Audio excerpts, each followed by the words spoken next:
What's up, guys? If you have a travel trailer, RV, fifth wheel, anything like that, and it's um, post COVID 2020 plus, at least I think that's when the problem kind of arose. I can guarantee you these two things right here are causing headaches. Flexible or vinyl hose used with PEX crimps on PEX fittings. And it is like the worst thing that the RV industry has ever done. But I'm going to show you how to fix it using two things and a little bit of PEX that will save you on the road or wherever you're at if you get a water leak. So this is how you do it. All right, guys, some of the basic tools you need for this, pretty simple. You need a PEX crimper and cutter set, these two right here. If you don't have one and you have an RV, what are you doing? You need to have, it's like, anyways, you know, if you know, you know. You need some 1/2-inch PEX, a little piece like this is like maybe, I don't know, 4 inches, something like that. 1/2-inch PEX crimp rings, a hose clamp big enough to go over, you'll see, big enough to go over the PEX. I would say this is a 3/4 inch one. Some Teflon tape.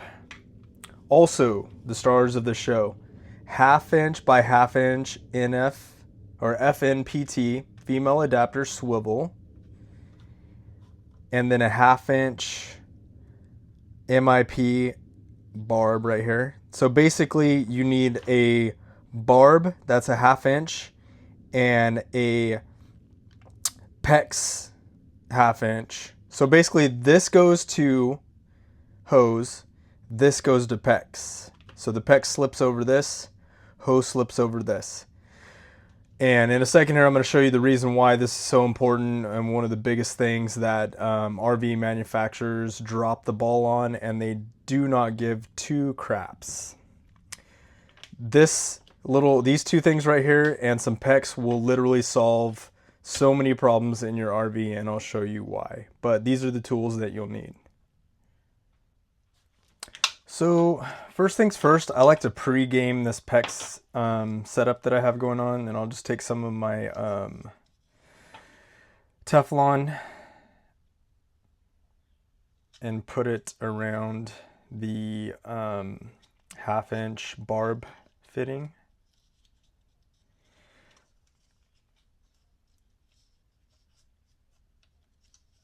I'm no scientist or expert on Teflon or brass, but I figure a few wraps of this is sufficient. Plus, this little shark bite has a gasket in here, so that helps out. And all I do is put these together like this.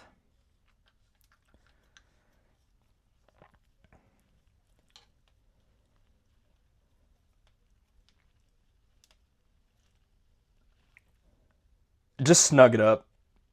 That's pretty tight right there, I think. And this is what this looks like, and here's what we're gonna do. We're gonna take our piece of PEX, put it on there like that, put our crimping ring around there.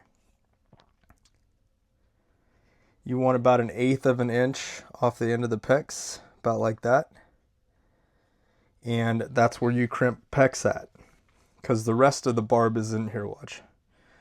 This is how far it goes in there. So as long as you give it 1/8 of an inch, you have plenty of biting surface around there. Okay, so crimp it down.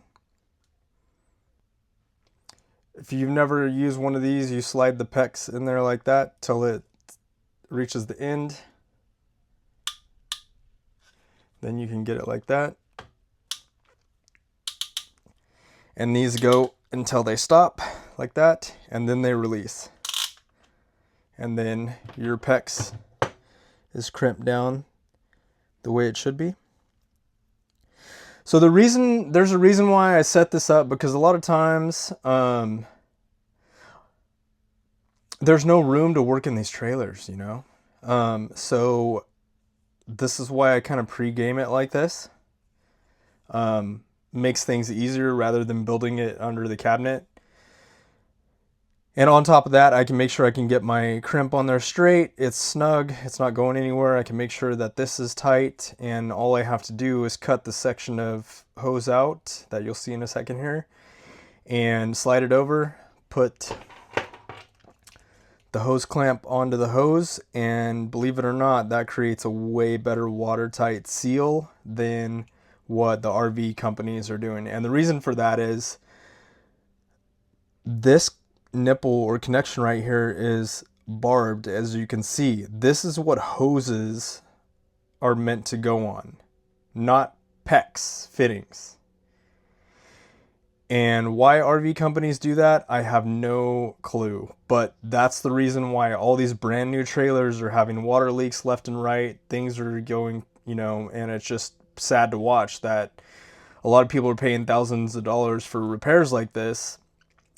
And it's unfortunate that it could have been solved by an RV manufacturer if they would have just used the right barb or the right fittings. But they didn't want to spend the extra money to do it right. They just rather do a bunch of shortcuts. And unfortunately, this is what happens. All right, so here's the issue, and I'll try to point it out to you. This is my water heater, first of all. It's a 6-gallon tank, and these are the connections. All right, so this is how the connections come. They come with this flexible, I don't know if it's vinyl or rubber or whatever it is, hose, right? And it's throughout all the trailers. Here's the problem. This is a PEX fitting. This hose does not work on this fitting with this clamp. So a lot of people are like, well, how do the RV companies get away with this? Well, unlike your building code on a house that's regulated, by the building code authorities, travel trailers do not have that. So yes, these travel trailer manufacturers can basically get away with whatever the F they want to get away with. And they just go by what is considered the industry standard. Unfortunately, the industry standard, pardon my French, is absolute dog shit. And this is what you have to do. And as you can see here, I already did the hot side.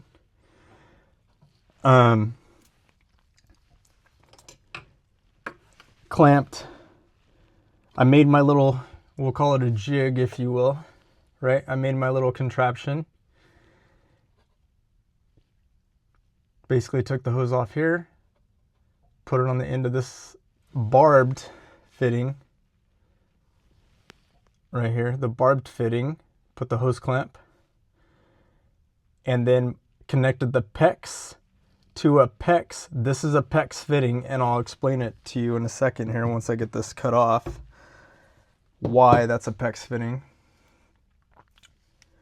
But unfortunately, that's kind of how it goes, man, these days. And it's really frustrating because this is my first winter in my travel trailer. And for whatever reason, all my fittings, basically all the hoses are swelling in the travel trailer during the winter. And that's kind of why they break. We're going to cut this clamp off, right? Just like that.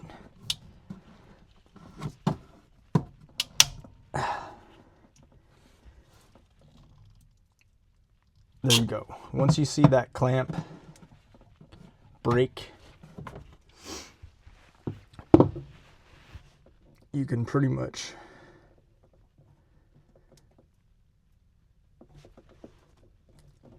just be careful with the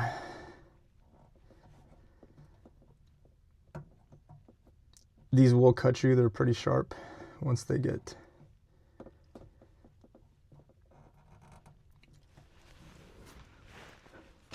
unclamped. What I think I'm gonna do Just to make this easier. And I already have my water and everything turned off. I'm gonna cut this hose right there. So that way I can just try to get this off this way.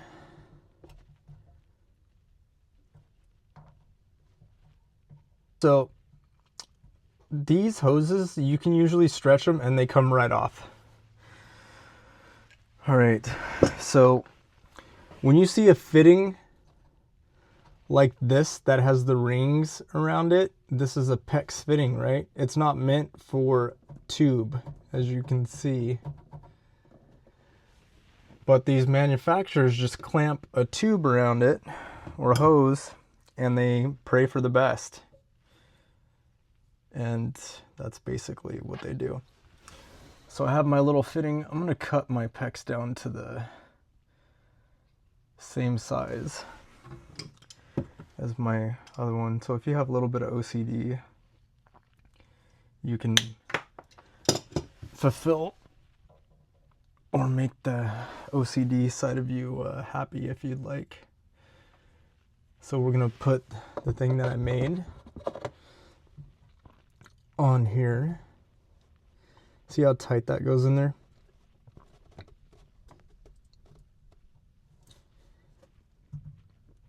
Just like that. And then the crimp goes there. Then our new hose will go on here. I need to cut this down a little bit more, but I don't want to, you don't want to cut too much of the hose off because you never know how much you're going to need in the future. So in this case, just like an inch. Not even that. So put my hose cutter in here. Grab this little guy.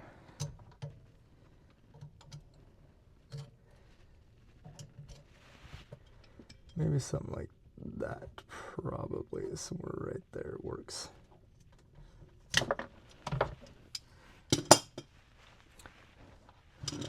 Got that on there. That's cut. All right. So you want to get the hose clamp on the hose, of course. Get the hoses on there. I would say on the hoses though, you can come off a little bit more like that right there.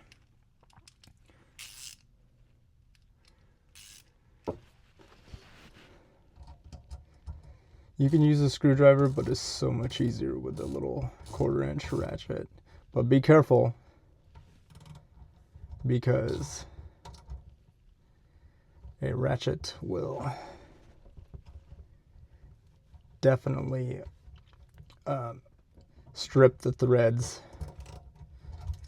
I'm going to loosen this up a little bit. I want to go a little bit closer to the right there. I would say about an eighth of an inch off there. Off the end of it should be fine.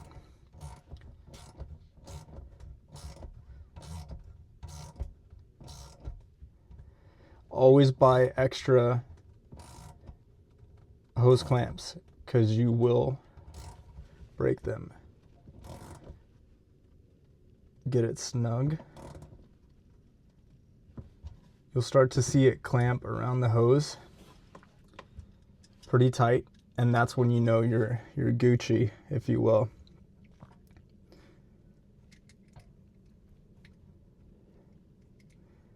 Last thing we need to do is crimp this right here.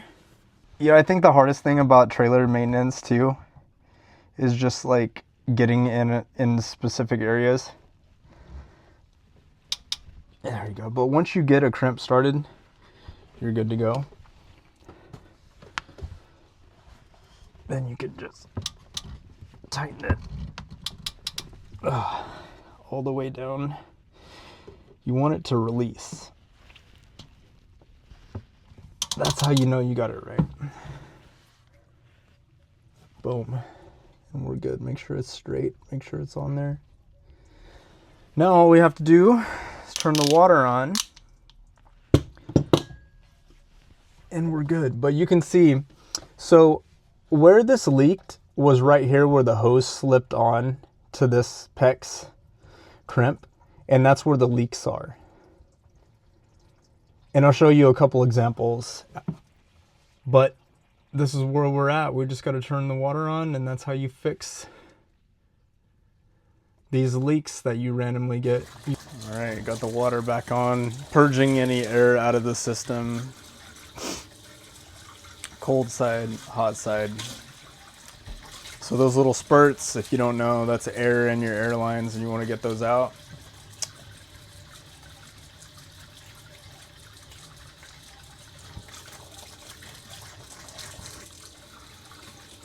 You want to do it on both the cold side and the hot side. So I can turn my, what's up Ava? Say hello, Ava, kitty. Turn my water heater back on. I like to use the electric water heater. It just depends on the season. So this particular leak was down here, like I said, by the water heater area. Luckily, I had some access there. You can see that mold around that electrical outlet. That's how you know, besides seeing it. As you can see now, that we have our little fix in place. We have no water leaks.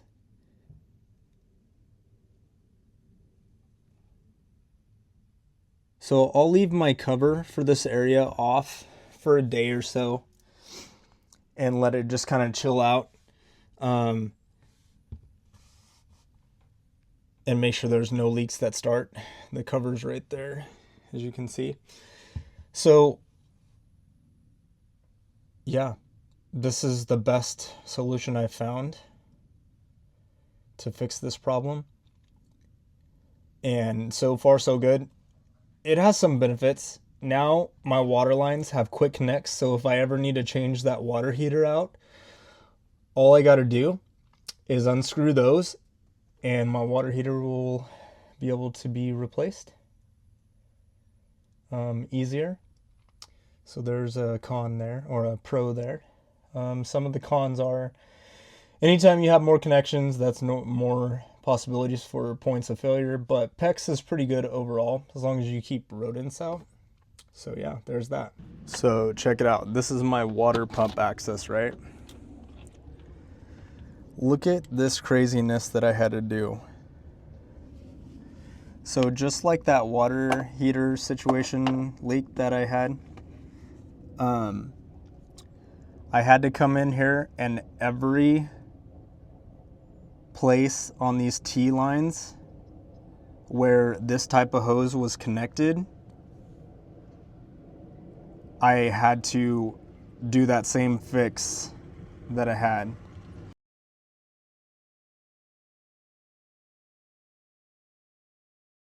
So a lot of this is all new that I did. See, for example, there's another good example of where they use these PEX fittings around this type of hose, and it's not a good idea.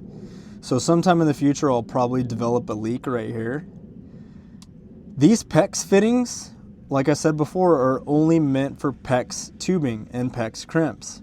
They are not meant for flexible hose. So a lot of people, like I was saying before, develop water leaks when you have this type of hose connected to a PEX fitting. So if you have that, you guys are going to have to get rid of that, because what's going to happen is you're going to end up with a water leak, and you're going to be finding out really quickly how unfortunate that is. I can't say enough about any type of water sensor. These are Govee ones. So what happens is if water pools up, it connects these two electrodes and sets it off. So yeah, I fixed this about a month ago, and I haven't had any leaks since I've used my system, and it seems to be working really well so far. So yeah, like I said, if you guys try this out, let me know in the comments. And I hope this helps someone, because I had to learn all this stuff on my own when I first got into the RV life and travel trailer world. And I'll tell you what, if this were to happen on the road, I would have not been a happy camper at all. Um, and I have a lot of friends that have fifth wheels that are brand new, and huge, and they all have the same problems. Whether you have a 25 footer like mine, this is a 2023, so it's only a couple years old.